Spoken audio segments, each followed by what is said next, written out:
Accessibility settings. Madden 23 gives you multiple new ways to pass the ball. Control the exact strength of your pass by using stick with what you know. Traditional old control. Try to hit the sweet spot of the passing meter to guarantee your. Go side.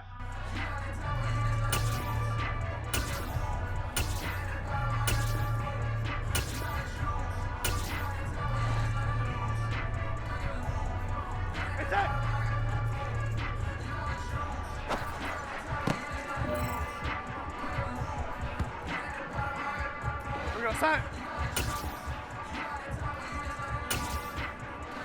Outside.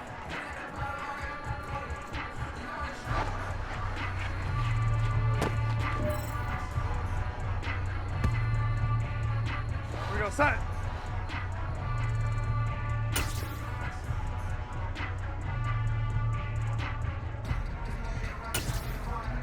Outside.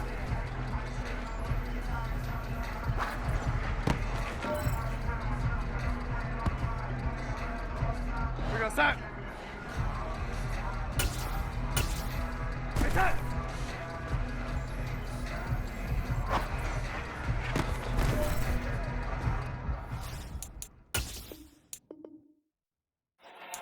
Madden 23 gives you multiple new ways to pass the ball. Try them all out here. Control the exact strength of your pass by using the passing meter. Place the ball exactly where you want it around your target by using the passing reticle and target. Side.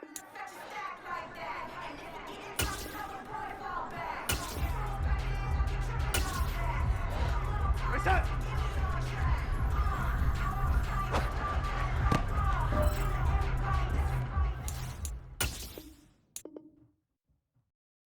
Madden 23 gives you multiple new ways to pass the ball. Try them all out here and pick what works best for you. You can always change your passing style later in the settings menu.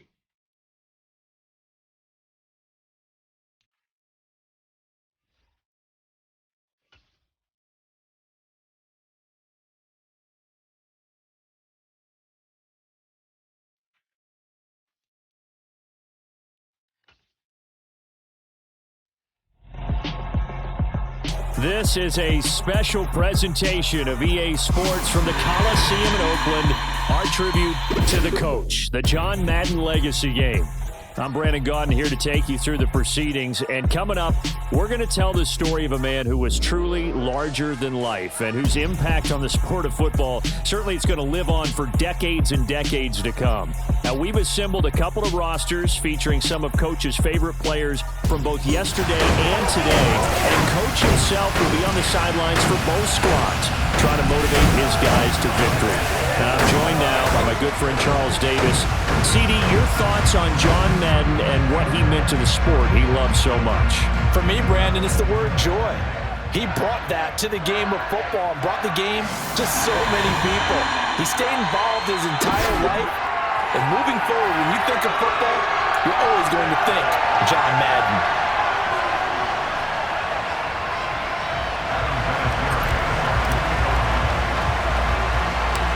One time for old times. What do you say we play some football as we are underway from Oakland in the John Madden Legacy Game?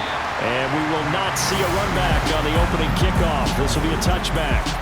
So it's the NFC stars who will get the ball first. And Charles, as we alluded to, we've got a different era of coach on each sideline. So the man coaching this NFC squad, we'll call him Young John Madden. This is a coach who was trying to establish a foothold in the NFL and on the cusp of doing it very successfully. Yeah, you think back to that period, those early days as the coach of the Raiders, the late 60s in the AFL and then in the NFL in the early 70s. Coach was a guy who was ahead of his time. The Raiders were one of the first teams to have mini camps, one of the first to film practice, because he wanted to practice coaching as much as he could. And his teams, they were successful right from the start of his head coaching tenure. So as we mentioned at the top, let's take you through the life of John Madden. And you know, it's very fitting that we're here back in the Bay Area, not just because John's so associated with Raider football, but also because this was where he spent his formative years. Yeah, he grew up over in Daly City with his buddy John Robinson, who would also become an NFL head coach. And he played his high school ball at Jefferson High, eventually wound up playing tackle at the University of Oregon, and later Cal Poly San Luis Obispo. Played well enough that in 1958, he was a 21st round draft pick of the Philadelphia Eagles. That's right, the draft had 30 rounds then. The last run got 6, now 2nd and 4. Another run with Sanders. And tackled down after a gain of 3. Leaves him with 1 yard to go on 3rd down. But Charles, you mentioned Coach was a 21st round draft pick back in 1958. It was the Philadelphia Eagles who selected him. But unfortunately for John, knee problems, they just continued to dog him. He was hurt in his... Trying to find Cup, but it's intercepted. And he is going to score. It's a pick 6 and an AFC touchdown. So a big defensive play there on the opening drive, no less, as they make the interception and bring it back for the score. And I think that's a signal for how this defense wants to play. They want to be disruptive, and you know they're going to take some chances. Well, sometimes it can burn you, but right there, it paid off. Now Adam Vinatieri for the point after.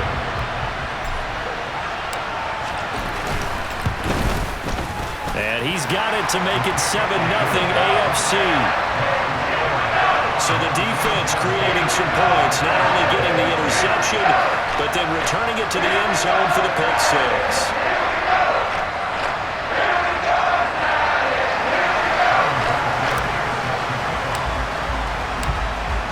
So they'll get another shot on offense following that pick 6.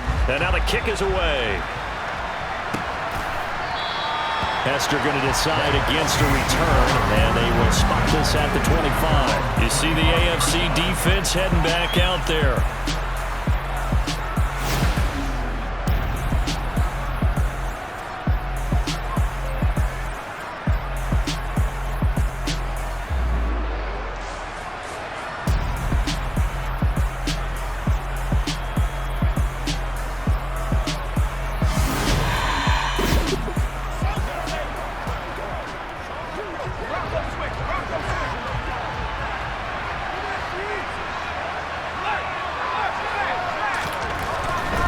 They start on the ground here at Sanders. And a short pickup to about the 27. It'll be 2nd down. But Charles, you know, it was in the early 1960s that a young John Madden made the acquaintance of the owner of the Oakland Raiders, one Al Davis, of course. And the two, they really bonded, would become one of the best owner-coach duos in NFL history. And to take it a step further, Al Davis became someone who John referred to as his best friend. Yeah, 1967, Brandon. Al Davis hired Coach Madden to be a linebackers coach. Remember, this was still the AFL at that point. We had not merged totally with the NFL. And Coach Madden, he paid dividends almost immediately. Helped the Raiders win the AFL title in 1968. And that meant a date with the Green Bay Packers in what was now known as Super Bowl II. But by 1969, at the age of 32, just 32, Brandon, John Madden assumed the mantle of head coach of the Oakland Raiders. And what a ride he, the Raiders, in the NFL were about to go on. Charles, you talked about John Madden and the Raiders going on a ride. Well, try these numbers on for size. In 10 seasons as a head coach, the Raiders won their division 7 times. They finished second the other 3 times, and he became the youngest coach to amass 100 career regular season victories and is still, to this day, the franchise leader in wins. And when you think about it, that's where that rivalry with Kansas City really took root. As did the expression, commitment to excellence. And boy, was it personified by the players who played for Coach Madden. On offense, how about quarterback Kenny Stabler, wide receiver Cliff Branch, wide receiver Fred Biletnikoff, tight end Dave Casper, to name a few. How about this great lineman he had? Center Jim Otto, guard Gene Upshaw, tackle Art Shell, all of them in the Pro Football Hall of Fame. And guys on the defensive side of the ball, the Mad Stork himself, Ted Hendricks, Willie Brown, John Matuszak, Otis Sisko, and Big Ben Davidson. So many great players, so many great memories. Well, the AFC making their way out, and it's one of Coach's favorites, another local guy, Tom Brady, who will be at the controls. And boy, Coach always admired the way number 12 could run an offense, and especially his ability to stay calm under pressure. Tom Brady is a guy who's always looking downfield. He never looks at the rush. He hangs in the pocket, and he makes a throw. He's a cool guy. He's a tough guy. Let me tell you, there's no one calmer in the pocket than Tom Brady. And I know that Coach has a great appreciation for Tom Brady, who turned 45 back on August 3rd, because Coach coached a guy like him in George Blanda, who played a long time in the NFL. In this game, it features legends and active players. Tom Brady qualifies as both. Now a carry for Allen. This will be a short gain of 3 before he's brought down at the 22. They need a crafty play call here. 14 yards is what they need to try to convert this thing. Now on 3rd and long, they'll look to throw. And he'll be hit as he releases it, and that'll fall incomplete. Partner, what we're seeing so far is a defense is certainly coordinated. Both levels doing their jobs in tandem. The back helping the front helping the back. The pressure got home on that last play and forced him to try and throw through contact and short of the sticks. On the return, Hester. Call that one an even 60 yards, 6-0. And the NFC will take over 1st and 10. The NFC offense coming out here. And you know, Charles, Coach Madden always said that if he had one drive to win a game and he had to pick a quarterback, he would pick Kenny Stabler. But I think if you asked him to omit any of his Raiders players, there's a good chance the guy he'd select would be Brett Favre. Brett Favre is always smiling. He's always laughing. He's always talking to someone. He remembers that it's a game. And if it's a game, you should have fun. And Brandon, that always reminds me of a great movie line where one of the players was telling a coach, every time I say it's a game, you say it's a business. And every time I say it's a business, you say it's a game. With Coach, it was always a game. Charles, you think about all the success that John Madden had as an NFL head coach, and he had plenty, and we talked about it, including the 10 straight winning seasons, a Super Bowl title. But like any great coach, he also suffered through a few tough losses along the way as well.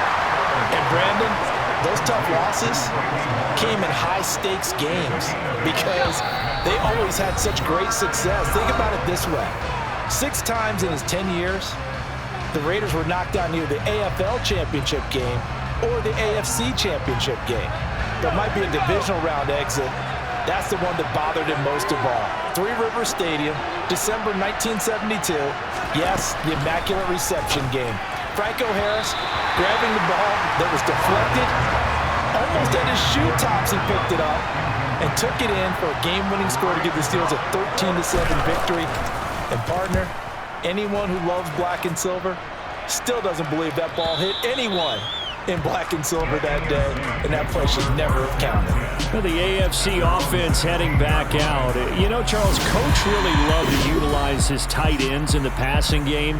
You think about Dave Casper, Hall of Famer for those great Raider teams, and I think he saw a lot of Dave Casper in an all-Madden staple, Tony Gonzalez. Tony Gonzalez is the type of tight end I think everyone's looking for. He's a guy that can make some big plays from that tight end position. Let me tell you, you better make sure you have him accounted for on every play. And that's exactly right, because Dave Casper, he could shred defenses down the middle of the field, and that's exactly what Tony Gonzalez did in his entire career. A 14-time Pro Bowl selection. Only Tom Brady has more. There are 6 guys in the 15,000-yard receiving club. He's the only tight end in there. Tony Gonzalez, every snap you had to know where he was because he could make plays short, medium, and long, and often put the ball in the end zone. And he's going to be brought down back at his own 6-yard line. Buried by multiple defenders on the drive's first play. Well, it's certainly going to be a lot tougher adding a touchdown to that lead now since they're facing 2nd and 20+. Big-time sack to start the drive and put the opponent way back. Let's see what kind of play call they come up with here. So now 20 yards to go on 2nd down after the sack. Work to be done. Now a first carry for their fullback. And he's going to take this up past the 10 to about the 11. Now the NFC going to call the first of their 3 timeouts as they'll head to the sideline.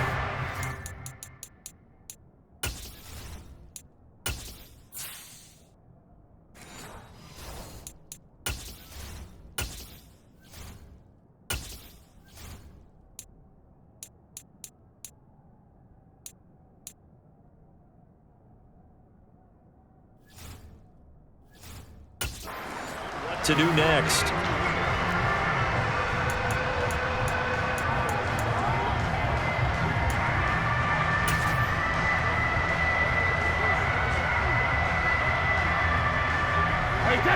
Tall task ahead of him here, needing a full 15 yards to move the chains.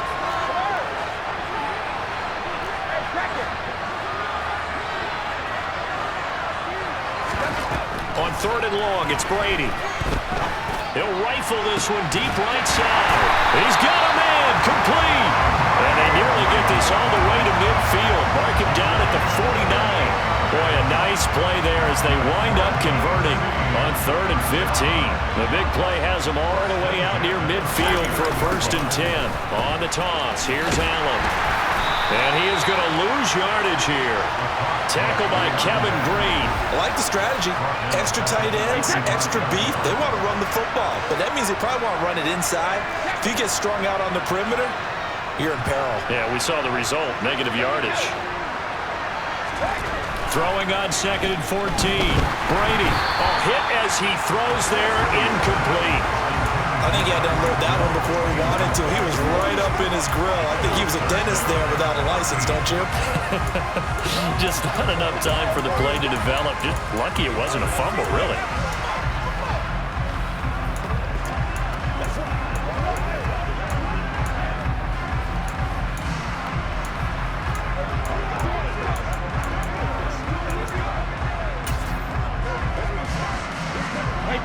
An incomplete pass on that last play, and that means they'll need to come up with something here on 3rd down. Brady going to throw. He finds his man, complete. It's Gonzalez. And he is brought down, but not before reaching. Coming up in the second half, we'll run through John's post-coaching triumphs. But for now, we present a special tribute to the man of the hour, narrated by the Raiders' own Trey Mosley. The AFC going to get the football first here as we are back underway from Oakland in the John Madden Legacy game. Oh, a good-looking return set up here.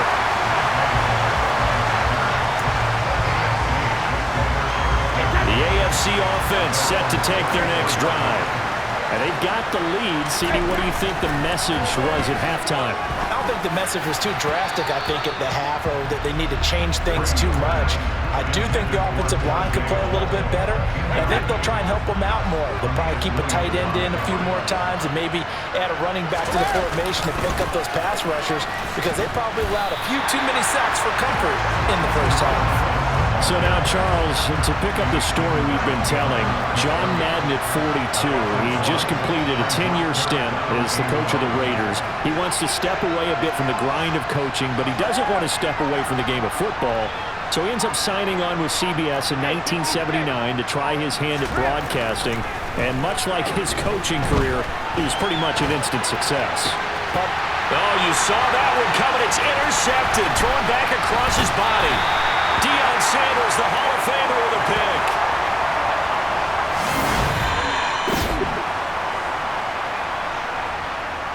Ball up to the 35 now as they come up on 1st and 10. From the gun, it's Favre. Under pressure, and he will go down. Sacked back at the 38.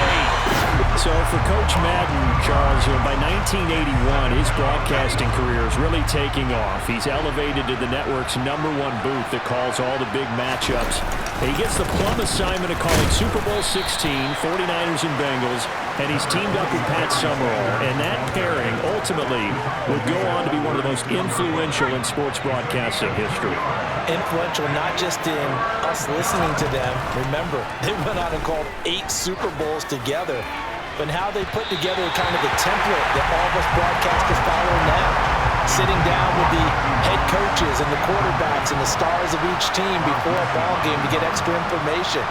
And the way that those two paired together, Pat Summerall, short, concise, to the point, and turned it over to Coach Madden to fill in all the big details. Well, the 3 points certainly helps, but you feel like, Charles, at this stage of the game, when you force those turnovers, need to start converting them into touchdowns. Yeah, I'm a little bit surprised myself because I thought in this situation they were thinking end zone or bust. Now they got to rely on their defense to get the ball back again for another opportunity to get 6 points.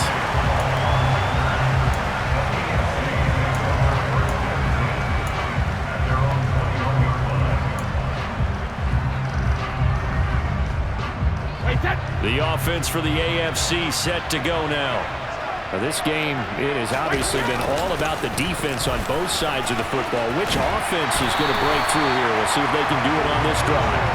And he's got it past the 30 before he's hit and dropped. As you mentioned, CD, talking about John Madden, the broadcaster, he called 8 Super Bowls with Pat Summerall, 3 more with Al Michaels later in his career. He spent nearly 3 decades in the booth all told. And not only was he beloved for his mannerisms, we know that, but he was an innovator as well.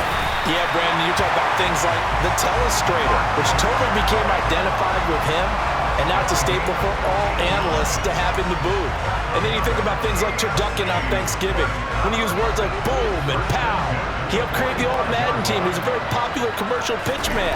And even the Madden Cruiser was unique, and you had to be someone to get a ride on it, too. Now, CD, we did get a little ahead of ourselves talking about John Madden, the broadcaster in the 90s and 2000s, because there was another product during that time period that he became quite famous for, and it's something that you and I know a little bit about, and that's the video game that bears his name. Originally John Madden Football when it was first released back in the late 1980s, and now known the world over simply as Madden. And Coach saw this originally as a way to teach the game of football. The early designs were for a 7-on-7 game, but he said no chance. He would not sign off on it. He wanted to be as realistic as possible. He told him, call me when it's 11-on-11, and he got his wish. Yeah, after that debut, Madden the video game continued to pick up steam through the 90s in a big way, and John himself, many will remember, was a commentator for the series for many years. And now here we are in the 2020s, and this game has sold somewhere in the neighborhood of 150 million copies.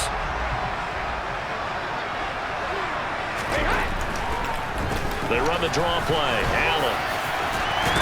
And taking it to the 15-yard line before he's brought down. Another nice gain, 13 yards that time, and another first down. So, CD, you look at the accumulation of John Madden's achievements in the world of football, the coaching success, the Super Bowl title, the incredible career as a broadcaster with 12 Emmy Awards, Madden the video game.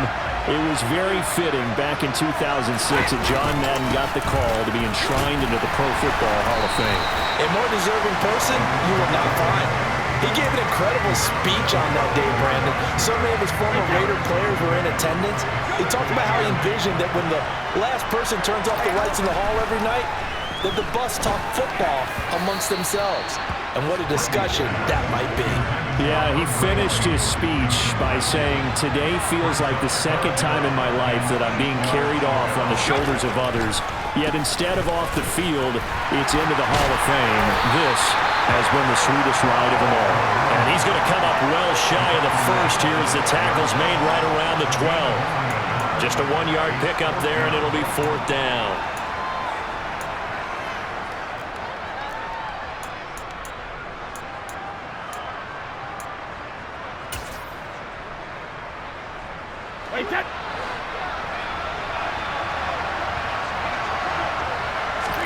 He'll go for it. It's Brady. And he's brought down. Can't do anything with the football. It's a sack and a turnover on downs. The AFC went for it, and it doesn't work out. And as a result, possession switches hands. Ready to begin their next drive here, the NFC offense. And can they take advantage? Their defense got the 4th down stop, and now they're hoping to find the end zone. A field goal wouldn't be enough to erase this 4th quarter deficit. Javon Curse picks up his 2nd sack of the afternoon. You think about John Madden in his retirement years post-broadcasting. He was about as active as most people are in their working years. I mean, he continued to play a key role on the NFL's competition committee. He was available to a wide range of people as a tutor, as a mentor. He continued to teach the game of football to all who would listen. And Charles, as you and I know, he even continued to provide input, a lot of input on the Madden video game. Yeah, I know a lot of folks that design and build this game certainly look forward to their yearly visits out to the Madden compound that he had out in the East Bay. They pitch the new aspects of each year's game to him, get his feedback, and then get to sit back and spend 6 hours with him on a Sunday, watching football and listening to him tell stories and talk even more ball. It had to be an incredible experience for all involved. Just a gain of a couple there. And that'll force upon him a 3rd and 14.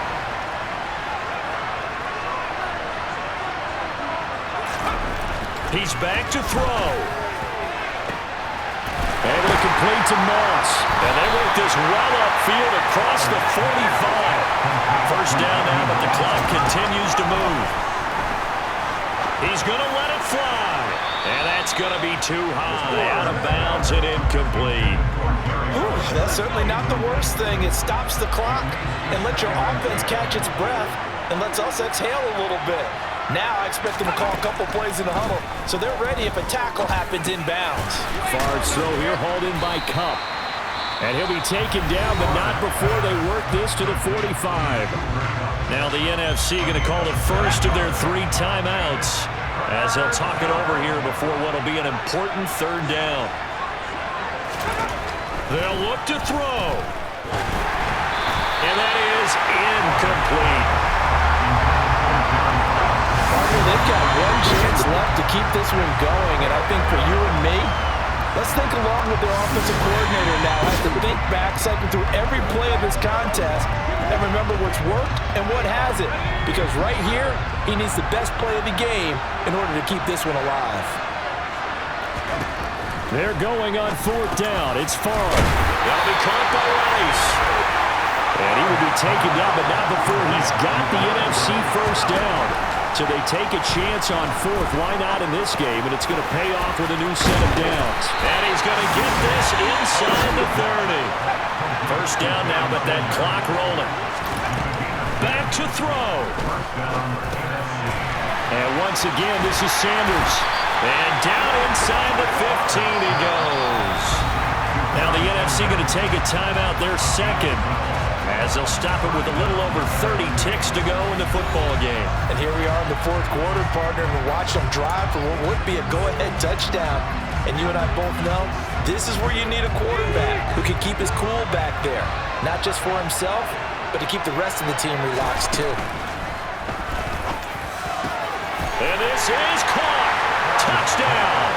And they've taken the lead here in the final minute. What an outstanding drive right there to take the lead. And also, Charles, didn't leave their opposition with a whole lot of time on the clock.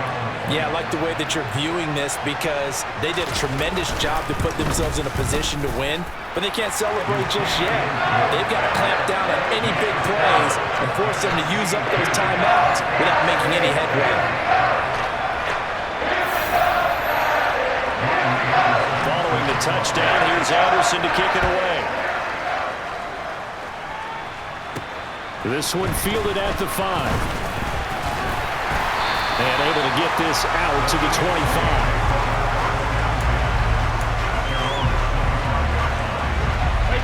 The AFC offense set to take their next drive. They've got some stuff to build on from that last drive because they moved the football, CD, and then they tried to go for it on 4th down, didn't convert, probably left a bitter taste in their mouths. I would say so, and I think that they go out in this series determined for that not to happen again. In fact, they don't want to get to a 4th down opportunity. They just want to make sure they get it done within the parameters that they've set for themselves. Run their offense, get it into the end zone. Yeah, I think a little bit of determination and a dash of anger. Brady to throw. That'll be incomplete as the clock will stop with 14 seconds remaining. Tim Brown, the intended target, and it's 2nd down.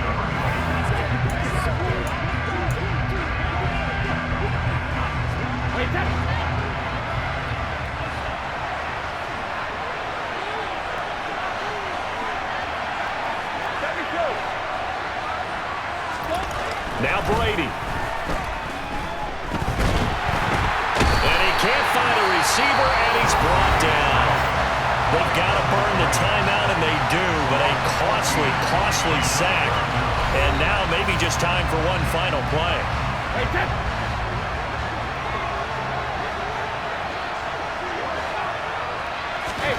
To throw is Brady. Now a desperation throw deep downfield. And he bats it away, and it falls down incomplete. So after all of this, it comes down to one final play. And just think of what it's going to be, because from this distance, you've got to be prepared for everything. Hook and laterals, tip balls, you name it. A lot of laterals after a catch. Just got to be prepared, stay on your feet defensively, and tackle someone. Now on fourth down here, that pass. So it's a win here for the NFC. Just an incredible afternoon of football and remembering the life of John Madden. And before we go, one final message. And for all of us at EA Sports, this one's for you, Coach.